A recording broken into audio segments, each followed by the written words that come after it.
Kak Zizi share akak punya background sebelum akak join BE. Hai, Assalamualaikum. Nama saya Mazira, better known as Zizi. Umur 48, ada 2 orang anak. So sebelum ni, I was actually a finance manager dengan HR consulting company. That one I was there for like 9 years lah. Tapi I've been bekerja in corporate for almost 20 years. Why akak buat BE? Apa yang akak nampak sebenarnya? Okay, I actually started dengan Alora Pens lah. Aku suka, so aku post lah online.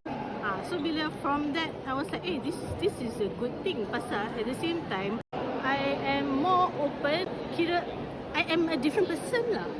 It actually changed me to a better person. Kalau I dulu susah nak cakap dengan orang, sekarang ni boleh cakap dengan orang. You know, lagi mesra lah lebih kurang. I notice right, the support system is very, very fantastic compared to corporate. Because macam when my husband got this heart attack in October 2023, my mentors, they were the one yang support lah. They were my emotional support lah basically. They were there through work. Bila I was going through that critical time kan. Kat BE ni is not just about income, it's also about self-development, about being in the right environment. So everyone dekat sini is very supportive and is very positive. When you surround yourself with all this positivity, you tend to be positive and you tend to have a better outlook in life. Mindset pun tukar lah. So that's why bila buat BE ni, I rasa I lagi positif. If you guys nak tahu pasal BE, income is memang best lah. Tapi if you want self-development juga, you nak have a different mindset, you want to be successful mindset, BE is the place for you. Cuba dulu, dengar je. You contact me. You boleh dengar. We will share with you what is in BE. Kalau you nak, why not? You know?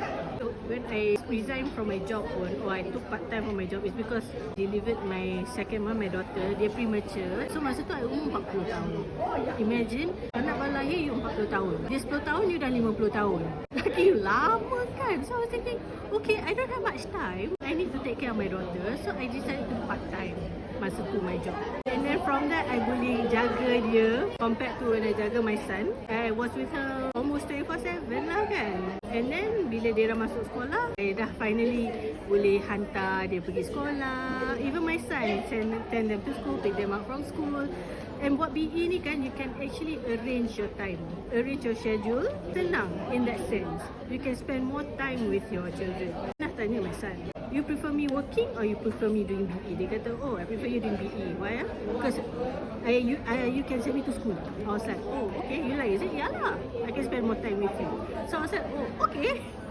So that means my anak pun actually realise benda ni tau. So I was like, okay, it's not something that I consciously fikir, but then actually if he sees it, then dia dah cakap macam tu, I was like, rasa macam, oh my god, I'm very touched. So memang buat BE ni is, your kids can see the difference in you lah. So that's why I rasa BE ni is a very, very, very amazing platform that actually spreads positivity and creates the self-development, self-awareness again, mindset. And this one you can pass down to your children. Itu yang I suka sangat pasal BE pun.